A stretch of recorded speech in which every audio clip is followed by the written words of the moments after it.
नमस्कार साथियों, स्वागत है आपका कल्प क्लासेज में। जैसा कि आपने इससे पहले मंजीत सर आपको साइंस पढ़ाते आए हैं, इसके अलावा आपका जो सेकंड ग्रेड का जो प्रथम प्रश्न पत्र है उसके जो अपूर्वा मैडम और पारखी मैडम आपको इससे पहले आपकी क्लासेज हो चुकी है। इसके अलावा सुमेर सर ने भी आपको इंडियन पॉलिटी का एक छोटा सा पार्ट पढ़ाया था, वो आगे आपकी रेगुलर क्लास लेंगे। तो साथियों, आज हम बात करते हैं आरपीएससी सेकेंड ग्रेड के बारे में। तो साथियों, जैसा कि आपको विदित है पहले से, आरपीएससी जो ये एग्ज़ाम लेती है वरिष्ठ अध्यापक सेकंड ग्रेड का, तो कल्प क्लासेज की ओर से आपका सर्वप्रथम तो बहुत बहुत स्वागत है। आप लोगों ने ये ठाना है कि आपको राजस्थान सरकार की सेवाओं में आना है, तो इसके लिए आप बिल्कुल सही जगह आए हो, बिल्कुल सही प्लेटफॉर्म पे आए हो। आपको बिल्कुल निःशुल्क आरपीएससी का जो विज्ञान विषय का जो सेकंड ग्रेड का प्रश्न पत्र है उसके अंतर्गत आने वाले दोनों प्रश्न पत्र, प्रथम प्रश्न पत्र और द्वितीय प्रश्न पत्र, वो दोनों प्रश्न पत्र आपको कल्प क्लासेज की ओर से बिल्कुल निःशुल्क पढ़ाए जाएंगे। एग्जाम तक आपको और हमारा साथ रहेगा। तो साथियों, आप कल्प क्लासेज के लिए कल्प क्लासेज के साथ बने रहिए। एग्जाम तक आपका और हमारा साथ बिल्कुल निस्वार्थ और भावपूर्ण रूप से आपका और हमारा साथ चलेगा। तो साथियों, सर्वप्रथम तो हम आरपीएससी का जो फर्स्ट पेपर है उसके बारे में हम परिचर्चा कर लेते हैं एक बार। तो जैसा कि आप लोग जानते हो कि आरपीएससी जो सेकंड ग्रेड का प्रश्न पत्र होते हैं उसमें दो पेपर होते हैं। तो साथियों, जो फर्स्ट पेपर होता है उसमें 100 क्वेश्चंस आते हैं, प्रत्येक क्वेश्चन 2 नंबर का होता है। तो इस प्रकार से जो आरपीएससी का जो ये प्रथम प्रश्न पत्र है वो 200 मार्क्स का होता है। इसी प्रकार से जो सेकंड प्रश्न पत्र है उसमें 150 क्वेश्चंस आते हैं और प्रत्येक क्वेश्चन 2 नंबर का होता है। इस प्रकार से यह प्रश्न पत्र लगभग 300 नंबर का होता है। तो आपके कुल प्रश्न होते हैं वो 500 नंबर होते हैं आपके। और आपकी जो कट ऑफ है उसका जो ट्रेड इस प्रकार से है, आरपीएससी आजकल जो क्वेश्चंस है, पेपर्स हैं, वो बहुत अच्छे लेवल के बनाने लगी। जैसा कि आपने भी कुछ समय पहले देखा होगा, फर्स्ट ग्रेड की बहुत सारी एग्जाम्स ऐसी थी जिनकी कट ऑफ बहुत लो रही थी, कम रही थी। इसका रीज़न ये था कि जो उनका पेपर का जो लेवल था वो बहुत अच्छा पेपर था। जैसा कि आप लोगों को पता है कि जो फर्स्ट ग्रेड में जो आपकी राजनीति विज्ञान है, राजनीति विज्ञान में मात्र 6 ही कैंडिडेट ऐसे थे जो इसके लिए क्वालिफाई हो पाए। इसका रीजन ये था, आरपीएससी ने जो नया ट्रेंड लेके आई है वो मिनिमम मार्किंग 40% लेके आई है।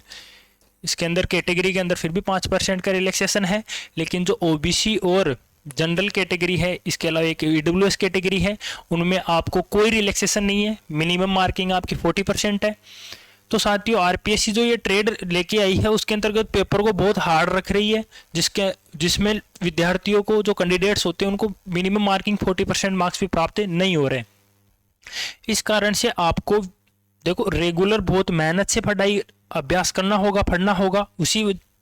जब आप मेहनत करोगे तभी आप इस पेपर में जो 40% मार्क्स होते हैं वो लगभग 200 नंबर होते हैं। तो आरपीएससी ये बोलती है कि ईच पेपर में 40% मार्क्स लेके आओ, तभी आप सिलेक्शन के लिए एलिजिबल होंगे। अगर आपके किसी पेपर में अगर 40% है ही नहीं तो आरपीएससी आपका दूसरे पेपर की ओएमआर चेक करेगी भी नहीं। तो साथियों, दोनों पेपर में आपका पहला तो आपका लक्ष्य ये होना चाहिए कि दोनों पेपर में एटलीस्ट आपके 40% मार्क्स आए। उसके बाद में आपको जो भी पेपर अच्छा लगे आप उसके अंदर स्कोर कीजिए और कट ऑफ को क्लियर करके राजस्थान सेवाओं में अपनी सेवाएं दीजिए। तो साथियों, हम इसके अंदर बात करेंगे। तो सबसे पहले मैंने आपको बताया कि जो फर्स्ट प्रश्न पत्र है इसके अंदर जो 100 क्वेश्चंस आते हैं और 200 नंबर होते हैं। तो साथियों, इस प्रथम प्रश्न पत्र में कौन कौन से जो आपके टॉपिक होते हैं उसके बारे में हम पहले बात कर लेते हैं। तो साथियों, जो प्रथम प्रश्न पत्र होता है उसके अंदर जो पहला टॉपिक आपको हम बोलते हैं वो होता है मनोविज्ञान। इस प्रथम प्रश्न पत्र के इस विषय में लगभग आपसे 20 प्रश्न पूछे जाते हैं और लगभग 40 नंबर का ये पेपर लगभग 40 नंबर का ही होता है। 20 क्वेश्चन आपसे पूछे जाते हैं और 40 नंबर पर क्वेश्चन 2 नंबर का होता है। इस प्रकार से इसके 20 क्वेश्चन होते हैं वो 40 नंबर के होते हैं। ठीक है साथियों। उसके बाद में इसका जो दूसरा आपका विषय होगा वो समसामयिकी होगा।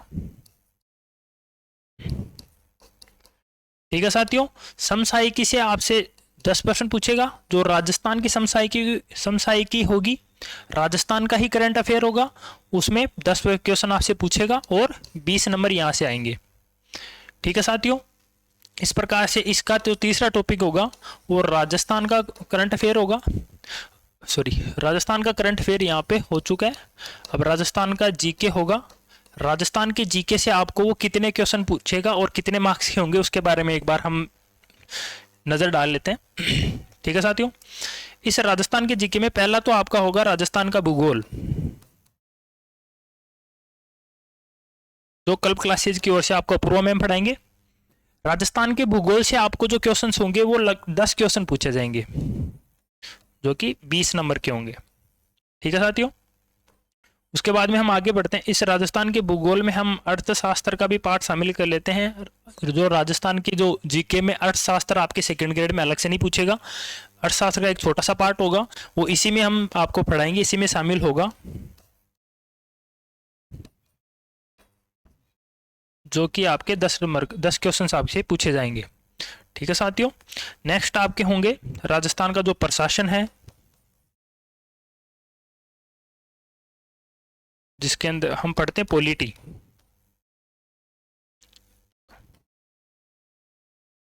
जो राजस्थान की राजनीति है वो आपको पारखी मैडम पढ़ाएंगे, यहाँ से आपको 10 क्वेश्चन पूछेंगे। ठीक है साथियों, फिर आगे हम बढ़ते हैं। जो राजस्थान का इतिहास है, राजस्थान के इतिहास से आपको 8% पूछे जाएंगे। और इसी प्रकार से राजस्थान की कला एवं संस्कृति है, जिसके बारे में हम इस क्लास के अंदर आगे पढ़ेंगे, बात करेंगे। राजस्थान की कला एंड संस्कृति, यहाँ से आपको एग्जाम में 12 क्वेश्चन पूछे जाएंगे। इस प्रकार से साथियों हम आगे बात करते हैं राजस्थान के बारे में। यहाँ से हो गया आपके 12 और 10 20, 20 और 20 40%, या इस प्रकार से आपको राजस्थान से पूछे जाते हैं।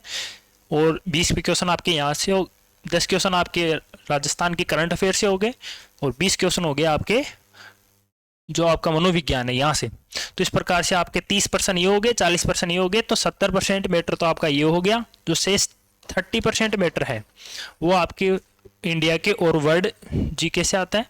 तो इंडिया का जो पार्ट है, जो इंडियन ज्योग्राफी है, इंडियन भूगोल है, वहां से आपको 5% पूछेगा। और जो वर्ल्ड भूगोल है 5% आपको वहां से पूछेगा। तो इस प्रकार से 5 और 5 10% यहाँ से हो गए। जो शेष आपके पर्सन है 10% यहाँ से हो गए। और इंडियन राजनीति है, भारत की जो राजनीति है, जिसके अंदर हम राष्ट्रपति, प्रधानमंत्री और उनकी शक्तियों के बारे में, भारतीय संविधान के बारे में, भारतीय संविधान की जो सभा थी, प्रारूप समिति, उन सब के बारे में पढ़ेंगे। यहाँ से आपको 11% पूछेंगे लगभग। और उसके बाद में जो आपका इंटरनेशनल रिलेशन है, अंतर्राष्ट्रीय संबंध है,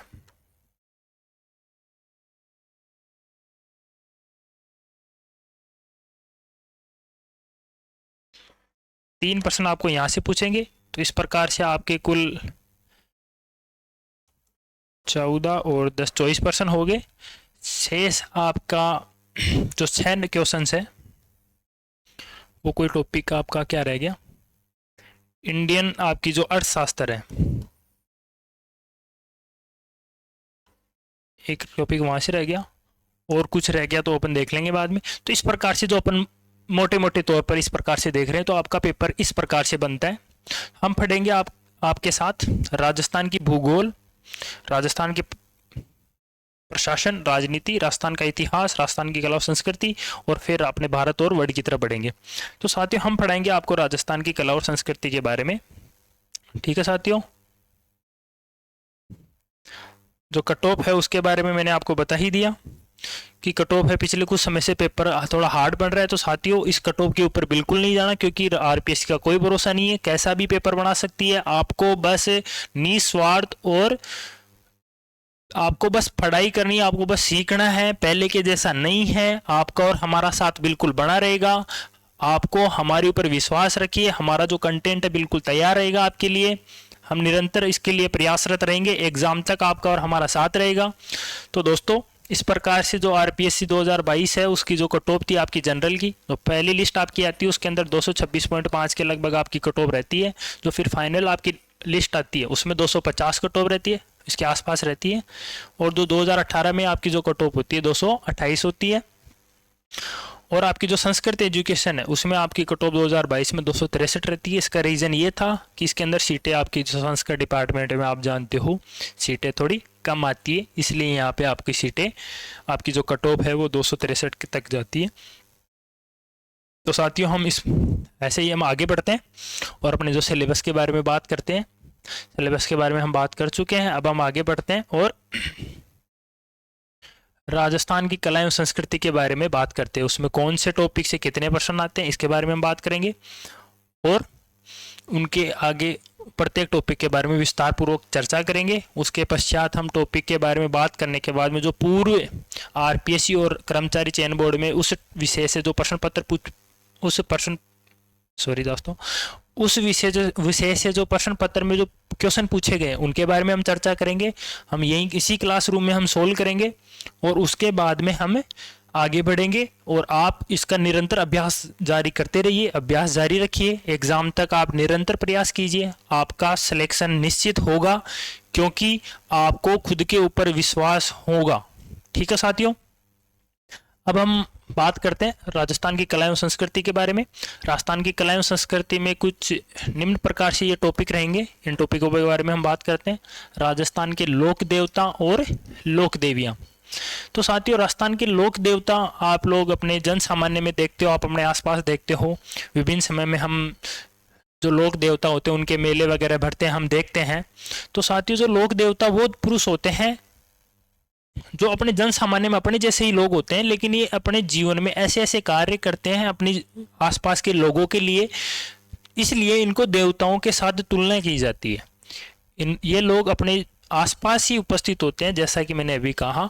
तो ये ऐसे कार्य करते हैं जिससे लोगों के जीवन में सुधार होता है, उनकी जो पूर्व परंपराएं हुए कुरीतियां हैं उनमें सुधार होता है, इस वजह से इनको लोक देवता बोलते हैं। और इसी प्रकार से जो देवियां हैं उनको हम लोक देवियों को उनके साथ अपने देवता और देवियों के साथ उनकी तुलना करते हैं। ठीक है दोस्तों, यहाँ से आपका एग्जाम में 1% बनता है। उसके पश्चात राजस्थान के संत और संप्रदाय हैं। विभिन्न प्रकार के जो संत और संप्रदाय है वो अपने अपने संप्रदाय के बारे में प्रचार करते हैं, प्रवर्तक होते हैं और अपने अपने संप्रदाय के बारे में ये सभी लोग जन सामान्य में उनका जागरूकता फैलाते रहते हैं। ठीक है दोस्तों, फिर हम आगे यहाँ से भी 1% आता है। और जो वास्तुकला है, वास्तुकला है जिसको हम स्थापत्य कला भी बोलते हैं। ठीक है दोस्तों, जो आपकी स्थापत्य कला है यहाँ से आपके जो मंदिर एवं किले हैं यहाँ से 1% आता है। और जो दुर्ग और महल है यहाँ से आपका 1% आता है। ठीक है साथियों, जो आपकी चित्रकला है और जो विभिन्न स्कूल है, जैसा कि आप लोग जानते होंगे, नहीं जानते कोई बात नहीं, हम कल अपनी क्लास में पढ़ेंगे तब हम आप इसके बारे में बात करेंगे। राजस्थान की जो चित्रकला है, राजस्थान की जो चित्रकला है उसके जो विभिन्न स्कूल है, मोस्टली अपने राजस्थान में 4 स्कूल के बारे में हम बात करते हैं। पहला स्कूल होता है आपका मेवाड़ी स्कूल, दूसरा होता है आपका मारवाड़ी स्कूल, तीसरा होता है आपका हाड़ौती स्कूल जिसके अंतर्गत हम कोटा, बूंदी, बारा, झालावाड़ उस क्षेत्र से रिलेटेड जो भी पेंटिंग्स होती है उनके बारे में हम चर्चा करते हैं। उसके अलावा होता है अपना एक डुंडाड़ी स्कूल जिसमें हम जयपुर, भरतपुर, अलवर इसके आसपास का जो एरिया है उसकी जो पेंटिंग्स है उसके बारे में हम चर्चा करते हैं। और उसके बाद में अपना जो टॉपिक होगा मेले और त्यौहार, तो आपके चित्रकला से 1% होता है और मेले और त्यौहार से 1% होता है। संपूर्ण वर्ष भर में जो मेले और त्यौहार आयोजित किए जाते हैं उनके बारे में हम पढ़ेंगे। तो साथ ही जो मेले और त्यौहार है, जैसा कि आप लोग जानते हो राजस्थान में हिंदी महीने के अनुसार मेले और त्यौहार आते हैं। जैसे आपका जो गोगा जी है उनका जो मेला होता है वो गोगा नवमी को आता है, वो भाद्रपद कृष्ण पक्ष की नवमी को आता है जिसको हम गोगा नवमी के नाम से जानते हैं। भारत सरकार की ओर से उस दिन अवकाश के रूप में घोषित किया हुआ है। तो साथियों ये जो है मेले और त्योहार, एक बार मैं आपको हिंदी महीने के बारे में बता देता हूँ आपको, और हमें पता होना चाहिए आपके और घर में अपने घर वाले हैं वो निरंतर बोलते भी रहते हैं कि अभी भाद्रपद चल रहा है। जैसे भी वर्तमान समय में अपनी दीपावली आने वाली है तो दीपावली दीपावली जिस महीने में आती है वो आपका महीना होता है कार्तिक मास। कार्तिक मास की अभी वर्तमान में चल रहा है। ठीक है दोस्तों, तो एक बार हम इसके बारे में चर्चा कर लेते हैं। जो हिंदी जो वर्ष होता है उसका जो नया साल आता है, नया नव वर्ष स्टार्ट होता है, वो चैत्र मास की कृष्ण पक्ष की एक के साथ स्टार्ट होता है, एकम के साथ। तो दोस्तों सबसे पहले हम इनके बारे में थोड़ा बात कर लेते हैं।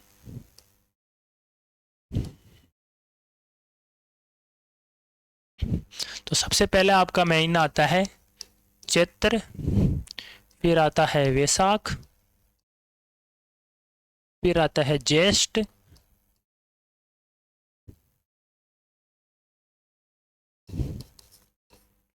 फिर आता है आषाढ़,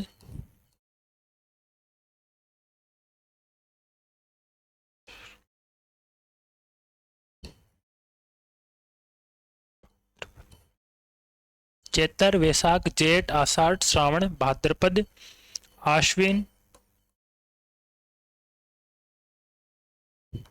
कार्तिक मार्गशीर्ष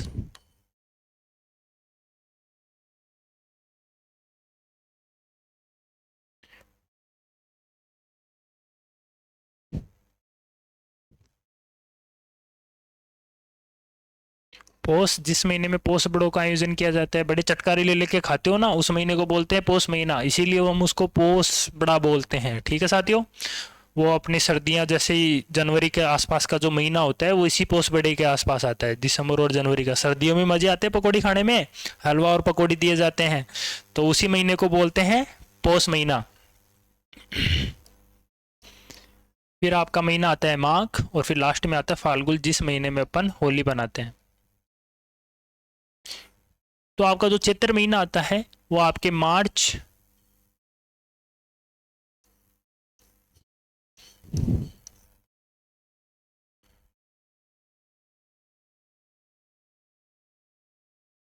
और अप्रैल महीने में आपका जो चैत्र महीना आता है। उसके बाद में आपका जो वैशाख है अप्रैल और मई महीने में आता है। जो ज्येष्ठ है, जो जेठ महीने की जो गर्मी हम बोलते हैं, देखो दोस्तों ये जेठ नहीं है, ये जेठ नहीं है, ज्येष्ठ है, जिसको हम बड़ा महीना भी बोलते हैं कभी कभी। जो जैसे अपने उसके बारे में बात विस्तार से बात करेंगे, अभी हम इसके बारे में बात करते हैं। जो जेठ महीना है वो मई और जून में आता है। फिर हम आषाढ़ की बात करते हैं, वो जून और जुलाई महीने में आता है। फिर हम श्रावण महीने की बात करते हैं, जिस महीने में बरसात का आगमन होता है, हरियाली तीज वगैरह हम मनाते हैं, वो आता है जुलाई और अगस्त महीने में। इन्हीं महीनों में हमें हमारी जो राजस्थान है यहाँ पर बरसात का आगमन होता है, इसीलिए हम श्रावण मास में जो गीत है बरसात से रिलेटेड वो इसी महीने में हम गाते हैं।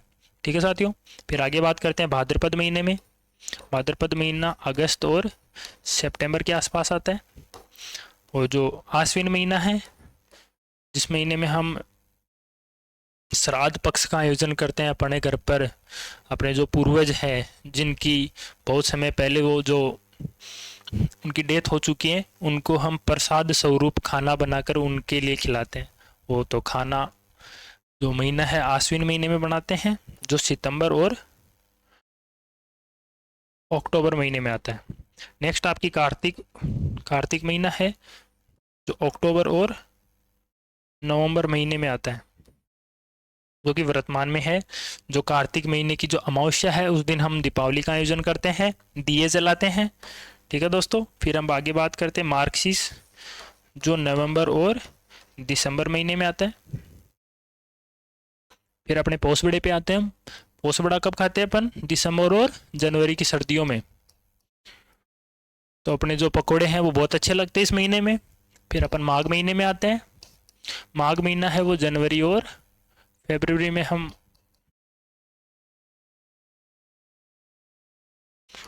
माघ जो महीना होता है वो जनवरी और फरवरी महीने में आते हैं।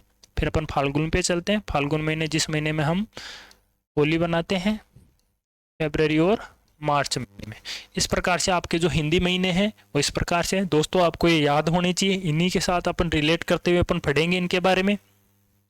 तो मैं उम्मीद करता हूँ आपको लोगों को ये बहुत जल्दी याद भी हो जाएंगे। आप इनको बार बार 2-3 बार दोहराते रहिए। घर से जब सुबह उठो, जब शाम को बैठो, अपने घर वालों के साथ बैठो तो इनके बारे में चर्चा कीजिए, जिससे आपको ये चीज़ें याद होंगी। आप अपनी दादी जी के साथ या अपने दादाजी के साथ बैठ के इनके बारे में कहानियाँ सुनो तो आपको और भी अच्छे से याद होगा। और इन्हीं चीज़ों को आप रिलेट करते हुए अपने एग्ज़ाम के बारे में अपने सिलेबस को कवर करेंगे। देखो दोस्तों, ये दादाजी और दादी जी बड़े काम की चीज़ है। इनके पास बहुत कहानियाँ मिलेगी आपके सब्जेक्ट से रिलेटेड। और आपकी जो अपनी अपनी जो राजस्थान की परंपरा है, वीर भूमि, जो अनेक महान पुरुषों को उन्होंने जन्म दिया है, महान लोगों को जन्म दिया, उनके बारे में आप लोगों को जानने को मिलेगा। उन्हीं के बारे में हम इस राजस्थान की कला एवं संस्कृति के में पढ़ेंगे। ठीक है साथियों, यहाँ से आपका 1% हो गया राजस्थान के मेले और त्योहार। इस प्रकार से इस पृष्ठ पे जो भी आपके जो टॉपिक्स लिखे हुए हैं, यहाँ से लगभग 6% हो गए। नेक्स्ट पृष्ठ पे अपन चलते हैं।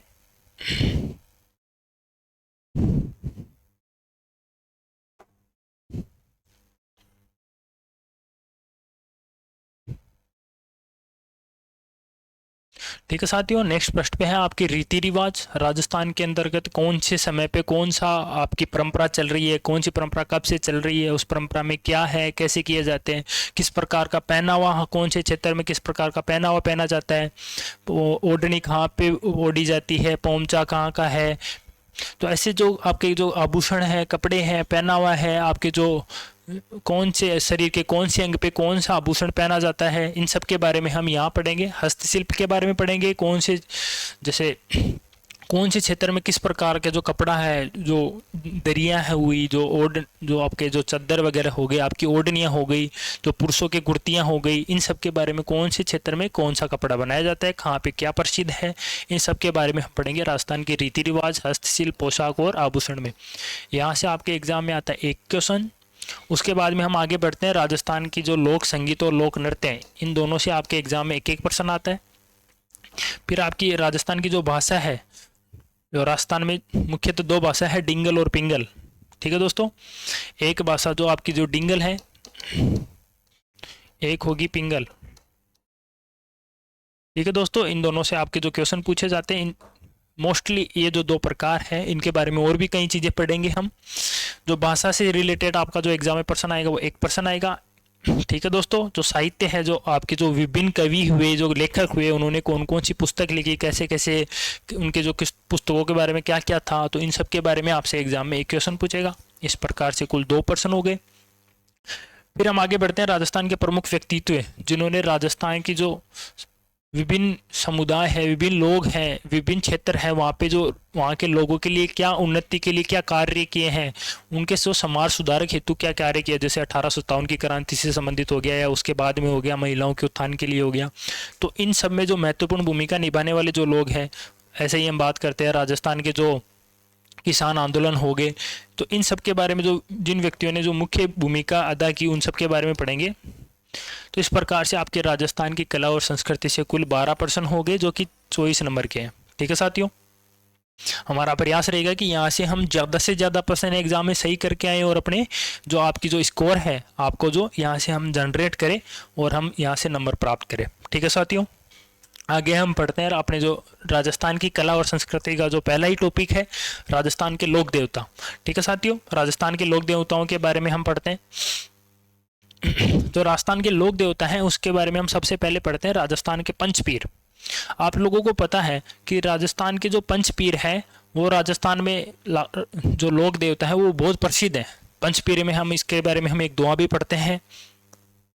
ठीक है साथियों, जो दोहा है वो ये रहा आपका, पाबू हरबू रामदे मंगलिया मेहा, पांचू पीर पधार्यो कोगा दे जेहा। तो यहाँ पे 5 पीरों के बारे में ये बात कर रहा है। ठीक है साथियों, एक तो हो गया आपका पाबू जी, ठीक है, एक हो गया आपका हरबू जी, एक हो गया रामदेव जी, एक हो गया मंगलिया मेहा। ये थोड़ा मिसप्रिंट हो गया, मंगलिया मेहा, इसको हम बात करते हैं। तो यहाँ पे ये चौथे लोक देवता हैं। पांचों पीर पधार्यो, इन 5 पीरों के जो थान है वहाँ आप पधारो और इनके दर्शन करो और इनकी वीर गाथाओं के बारे में आप जानो, जिससे आप लोगों को पता चले इन्होंने क्या क्या कार्य किया। राजस्थान की जो आपकी जो इतिहास है, उन्होंने सॉरी आपका जो इतिहास है उस इतिहास में इन्होंने ऐसे कौन कौन से कृत्य किए हैं जिसके लिए ये लोक देवता बने। देखो लोक देवता है वो अपने जैसे सामान्य जनपुरुष ही है, इन्होंने अपने जीवन में ऐसे कार्य किए हैं जिसकी वजह से ये देवताओं के समान माने गए हैं, देवताओं के साथ इनकी तुलना की गई है। ठीक है दोस्तों, अब हम आगे पढ़ते हैं। पांचों पीर पधार जो गोगा दे जी हाँ। ठीक है साथियों, यहाँ से 5 पीरों में से 3 पीर तो ऐसे हैं जो अपने जो जोधपुर के फलोदी जो नई तहसील बनी हुई है, जो जोधपुर जिले के फलोदी तहसील से इनको नया फलोदी को नया जिला भी बनाया गया शायद।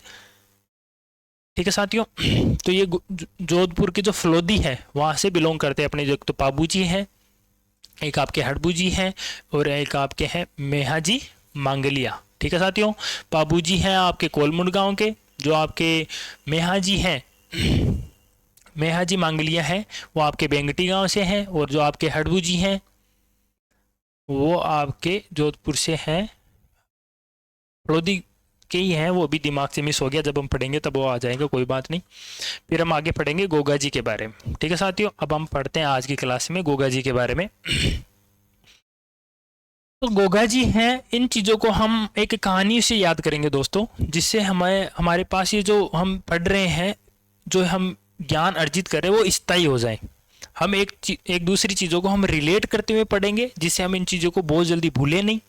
तो साथियों हम इसके बारे में पढ़ते हैं। गोगा जी, गोगा जी के पिताजी का नाम होता है जेवर जी और इनकी माता जी का नाम होता है बाछलदे। होता क्या है साथियों, तो जेवर जी और बाछलदे के क्या होता है कि इनकी कोई संतान नहीं होती है। ठीक है साथियों, तो फिर ये अपने आसपास, जैसा कि अपन भी बोलते हैं कि आप उस बाबा जी के जाओ, वहाँ पे एक देवता है, उस देवता के आप उनका जो आशीर्वाद है वो लीजिए, उसके बाद में आपको आपके संतान की प्राप्त होगी। तो उस टाइम पे भी ऐसा ही होता था। इन्होंने कहीं से सुना कि जो गोगामेडी हनुमानगढ़ है कौन सा स्थान है, गोगामेडी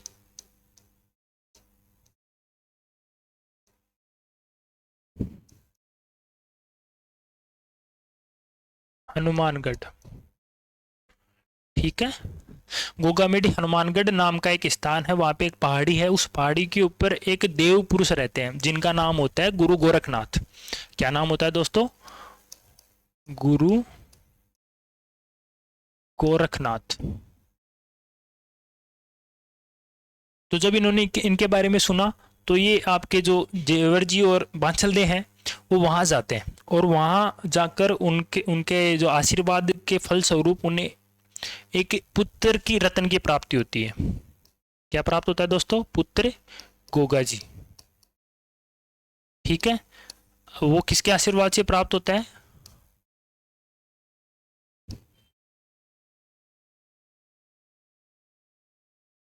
वो गुरु गोरखनाथ के आशीर्वाद से प्राप्त होता है। और वो कहाँ पे होते हैं, गोगामेडी हनुमानगढ़ में। ठीक है साथियों, और गोगामेडी हनुमानगढ़ में ही गोगा जी का एक मंदिर है, जो वहाँ पर गोगा नवमी भाद्रपद शुक्ल नवमी को इनका मेला बढ़ता है। बहुत अच्छा बड़ा मेला होता है, कभी मौका मिले तो आप वहाँ पर जाके देखिएगा। ठीक है साथियों, तो हम अब आगे बात करते हैं। आपको पता चल गया इनकी जो आपसे एग्जाम में क्वेश्चन पूछा जा सकता है, जो गोगा जी हैं उनके गुरु कौन है, तो आप आराम से इसका आशीर्वाद, इनका जो क्वेश्चन लिखोगे गुरु गोरखनाथ, इसका आशीर्वाद, सॉरी दोस्तों, जो इनके जो गुरु हैं गुरु गोरखनाथ जी हैं, क्योंकि इनके आशीर्वाद के फल स्वरूप ही ये पैदा हुए थे, इनका जो जन्म हुआ था। और इनकी जो बचपन की शिक्षा दीक्षा है वो जो गुरु गोरखनाथ जी ही देते हैं, इसलिए गुरु जो गोगा जी हैं उनका जो गुरु का नाम जहाँ पर आता है तो वहाँ पर हम बोलते हैं कि जो गोगा जी हैं उनके गुरु कौन थे, गुरु गोरखनाथ जी थे। ठीक है दोस्तों, आगे हम बात करते हैं। इनके जो समकालीन है वो मोहम्मद गजनवी होते हैं। इसके बारे में एक कहानी ये है, जो आपके जो प्रधानमंत्री जी हैं वो कहाँ से बिलोंग करते हैं साथियों, आपके जो मोदी जी हैं वो गुजरात से बिलोंग करते हैं। तो गुजरात स्टेट में एक जगह एक मंदिर है, सोमनाथ का मंदिर।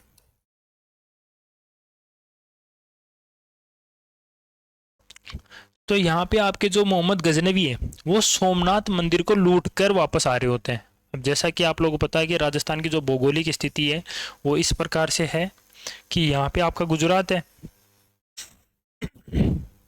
तो इसे गुजरात से ये जो मोहम्मद गजनवी होते हैं वो सोमनाथ मंदिर को लूट कर वापस जा रहे होते हैं। आपको पता है कि यहाँ पे इस जगह पे तो अपने क्या आता है, रेगिस्तान आता है। तो ये जो मोहम्मद गजनवी है वो तुर्क शासक होते हैं, तुर्की के होते हैं। तो ये इधर से आते हैं, अफगानिस्तान से, पाकिस्तान से होते हुए, हनुमानगढ़ साइड से होते हुए यहाँ आते हैं इस मंदिर को लूटने के लिए। लेकिन जब ये वापस जाते हैं लूट कर, तो यहाँ पर हनुमानगढ़ में इनको गोगा जी मिलते हैं। अब गोगा जी को इनके बारे में कैसे पता चला? गोगा जी को इनके बारे में इस प्रकार से पता चला कि अर्जन और सर्जन गोगा जी के दो मौसेरे भाई होते हैं। इन दोनों मौसेरे भाइयों के साथ जमीन विवाद होता है, इनके साथ जमीन से जुड़ा हुआ कोई विवाद होता है। जमीन विवाद होने के कारण ये अर्जन और सर्जन होते हैं वो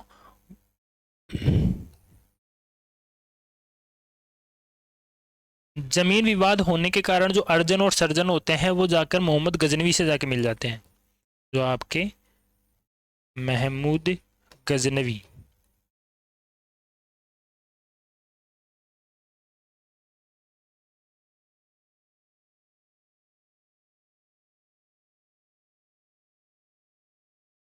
जो आपके महमूद गजनवी हैं उनके साथ जाकर मिल जाते हैं।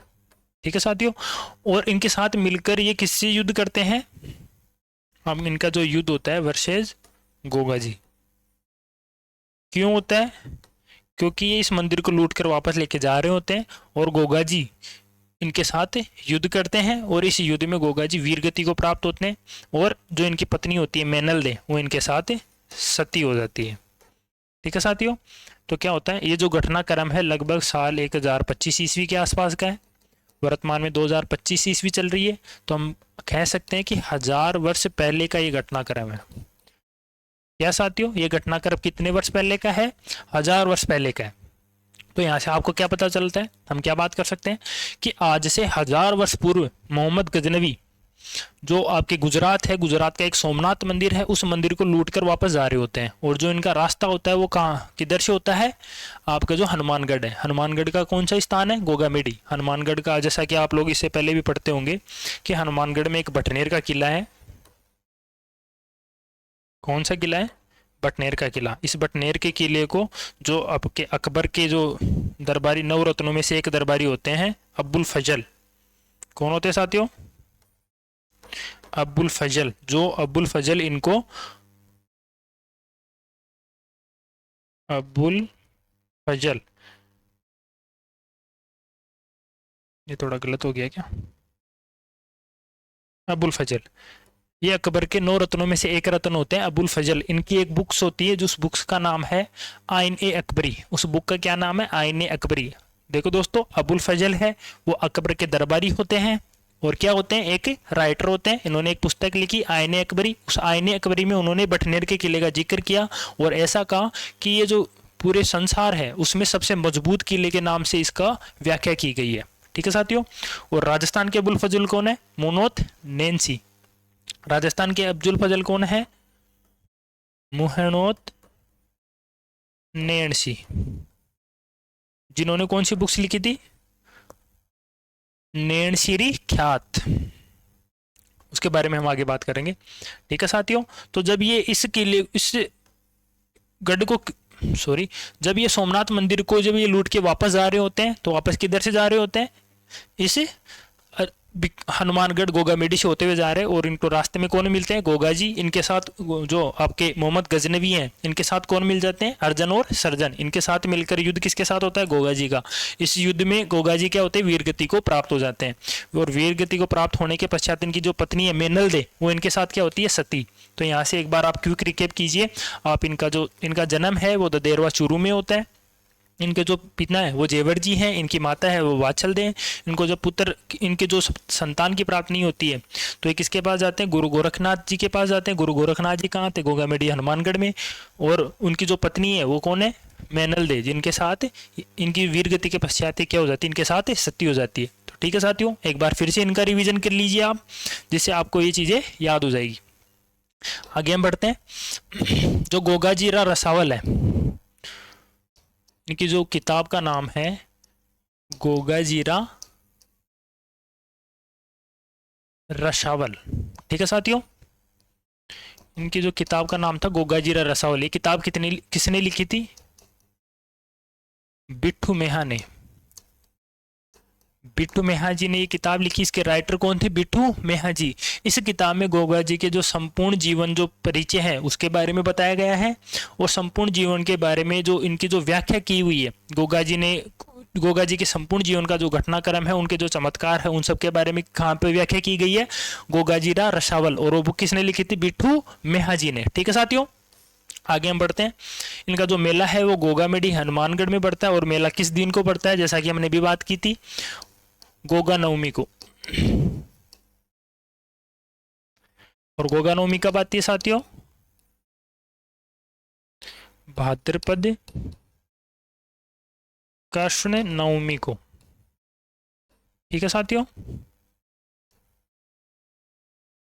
इसको बार बार आप बोल बोल कर याद कीजिए। भाद्रपद कृष्ण नवमी को क्या आती है? गोगा नवमी आती है, जिस दिन राजस्थान सरकार क्या करती है? संपूर्ण विभागों की राजकीय अवकाश घोषित करती है। ठीक है साथियों, और गोगा नवमी उस दिन को गोगामेडी हनुमानगढ़ में बड़ा मेला भरता है। ठीक है साथियों, इनका जो पूजा स्थल होता है खेजड़ी वृक्ष के नीचे होता है। ऐसी एक कहावत भी है कि गांव गांव में खेजड़ी ने, गांव गांव में गोगा जी। आप एक बार फिर से बोलिए, गांव गांव में खेजड़ी, गांव गांव में खेजड़ी ने, गांव गांव में गोगा जी।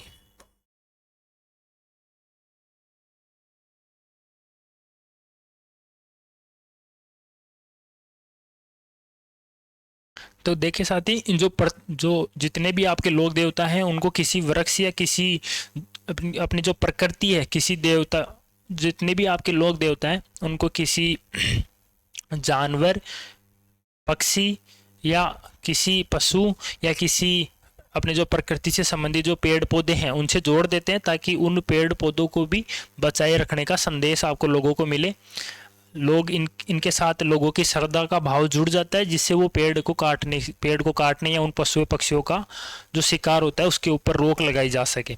तो पहले के जो लोग थे उन्होंने बहुत आसान सा ये तरीका निकाला था। आई थिंक हमें भी ऐसा कोई चीज़ें हमें निकालनी चाहिए जिससे कि हम अपनी प्रकृति और पर्यावरण को बचाने का संदेश अपनी जो आने वाली नेक्स्ट जनरेशन है उनको हम इस प्रकार के जो एग्जाम्पल हम सेट कर पाए। तो साथियों, यहाँ से उन्होंने क्या किया? एक कहावत क्या थी? गांव गांव में खेजड़ी ने, गांव गांव में गोगा जी। और गोगा जी की जो इस दोहे से हमें क्या पता चलता है कि गोगा जी का जो पूजा स्थल होता है वो कहाँ होता है? खेजड़ी वृक्ष के नीचे होता है। ठीक है साथियों, उसके बाद हम आगे बढ़ते हैं। वो कहावत हमने अभी देख ही ली। इनका जो मंदिर होता है वो ददेरवा चूरू में होने के साथ साथ हमने भी देखा कि गोगामेडी हनुमानगढ़ में भी इनका मंदिर होता है, जहां पर इनका मेला बढ़ता है। ठीक है साथियों, तो गोगा जी का जो मंदिर है वो कहाँ है? ददेरवा चूरू में भी है और गोगामेडी हनुमानगढ़ में भी है। इनका जो मेला है वो कहाँ बढ़ता है? हनुमानगढ़ गोगामेडी में बड़ा मेला बढ़ता है। मेला यहाँ भी होता है, लेकिन जो आपका जो बड़े रूप से जो पहचाना जाता है, माना जाता है, वो कहाँ है? गोगामेडी हनुमानगढ़ में। ठीक है साथियों, आगे हम पढ़ते हैं। इनका जो घोड़ा है वो नीले कलर का घोड़ा है, जिसको हम जावड़िया के नाम से जाना जाता है। उसके बाद में आपका एक जाहिर पीर है। इनको जाहिर पीर इसलिए बोलते हैं क्योंकि मुस्लिम समुदाय के लोग इनकी पूजा करते हैं। ठीक है साथियों, मुस्लिम समुदाय के जो लोग हैं जो इनकी पूजा करते हैं, इसलिए इनको जाहिर पीर भी कहा गया है। और जो गोगा राखड़ी है, गोगा राखड़ी एक शब्द है। ये होता है जब हम जो पहले के समय में किसान जब किसी भी कृषि को या किसी भी नई खेती करने से पहले, नए सीजन की जो खेती करने से पहले जो खेत में हम प्रथम बार हल को रखा जाता था या हल को चलाया जाता था, उससे पहले हल की पूजा की जाती थी।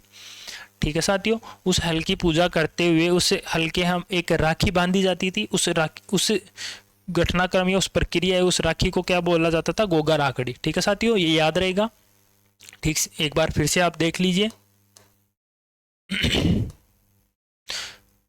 पहले हमने सिलेबस के बारे में देखा था, उसके बाद में हम आए थे राजस्थान के लोक देवताओं के बारे में। राजस्थान के लोक देवताओं में सबसे पहले हमने एक दोहा पढ़ा, पाबू हरबू राम दे मांगलिया मेहा। दोबारा बोलिए, पाबू हरबू राम दे मांगलिया मेहा, पांचू पीर फदार जो गोगा दे जे हाँ। ठीक है साथियों, एक बार फिर से इसको पढ़ लीजिएगा। पाबू हरबू राम दे मांगलिया मेहा पांचू पीर पदार्जो गोगा दे जेहा। ठीक है साथियों, यहाँ पे 5 पंच पीरों के बारे में जिक्र किया गया है। 5 पंच पीर आपको एक बार फिर से आप देख लीजिए। और इन 5 पीरों में से 3 पीर आपके कहाँ से हैं? जोधपुर के फलोदी जिले से हैं। उसके बाद में हम पढ़ते हैं प्रथम जो आपके लोक देवता हैं गोगा जी के बारे में। गोगा जी का जन्म स्थान कहाँ होता है? ददेरवा चूरू जिले में। इनके पिता का नाम होता है जेवर जी, इनकी माता का नाम होता है बांचल दे, इनकी पत्नी है मेनल दे जो इनके साथ सती हो जाती है। सती किस प्रकार से होती है? गोगा जी के 2 मौसेरे भाई होते हैं अर्जन और सर्जन, वो किससे जाके मिल जाते हैं? आपके मोहम्मद गजनवी है उनसे जाके मिल जाते हैं। और उनकी आपके जो गोगा जी का युद्ध होता है अर्जन सर्जन जो कि उनके साथ जाके मिल जाते हैं मोहम्मद गजनवी, उन सबके बीच में एक युद्ध होता है जिसके अंदर गोगा जी वीरगति को प्राप्त हो जाते हैं। ठीक है साथियों, और जो मोहम्मद गजनवी है वो कहाँ से आ रहे होते हैं? जो आपके जो गुजरात का जो आपके प्रधानमंत्री का जो राज्य है उसी राज्य गुजरात से सोमनाथ मंदिर को लूटकर वापस जा रहे होते हैं। कि कहाँ जा रहे होते हैं? तुर्क की जा रहे होते हैं। तो तुर्क की जाते हुए जब रास्ते में हनुमानगढ़ होता है, उस हनुमानगढ़ में इनका युद्ध होता है और उस युद्ध में क्या होता है? जो गोगा जी है वो वीरगति को प्राप्त होते हैं। और इनके गुरु कौन होते हैं? गुरु गोरखनाथ जी होते हैं, जिनके आशीर्वाद के फलस्वरूप ही इनके माता पिता को गोगा जी के रूप में पुत्र रत्न की प्राप्ति होती है। ठीक है साथियों, अब हम आगे बढ़ते हैं। गोगा जी की एक पुस्तक है गोगा जी रा रसावल। ये बुक किसने लिखी थी? बिट्टू मैया जी ने लिखी थी। एक बार ये बुक लिखी थी बिट्टू मेहा जी ने।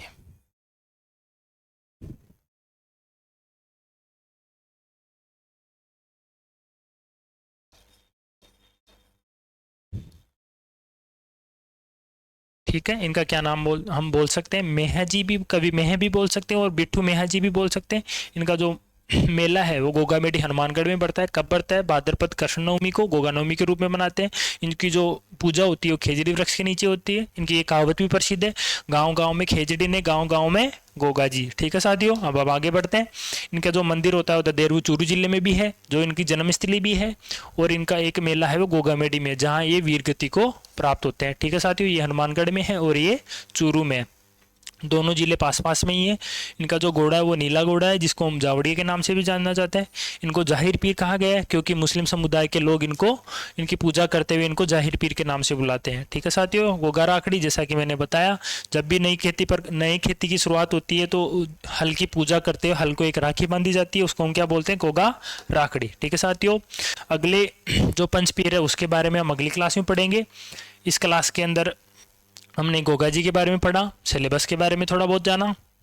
तो ठीक है साथियों, आप लोगों को थोड़ा आप निरंतर प्रयास करोगे तो आपके अंदर एक कॉन्फिडेंस भी आएगा एग्जाम के लिए, और आपको ये चीज़ें जैसे जैसे आएगी आपको ये लगेगा कि आप ये चीज़ कर सकते हो। इतनी मुश्किल नहीं है साथियों, आसान है, लेकिन इसके लिए एक ही शर्त है, आपका और हमारा साथ और आपकी मेहनत। ठीक है साथियों, धन्यवाद।